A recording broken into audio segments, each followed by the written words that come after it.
I didn't see a lot of faults with the program. It was really great. We went on lots of field trips, and in general, like, we had food and we had fun, and we were just able to come and do whatever we wanted to do. There's opportunity everywhere to do it, which was really fun.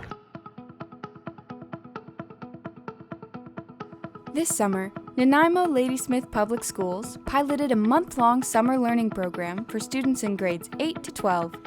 As part of this summer learning model, we were able to offer flexible hours for students to drop in and connect with teachers and support staff for course recovery, social or emotional support, and the opportunity to participate in a variety of activities both on and off campus. Some off-campus events included mini golf and bumper cars, bowling, walks to the beach, and a visit to the Nanaimo Museum. More than 40 students accessed the program. They came from a variety of schools throughout the district. The social and emotional component was a large part of summer learning.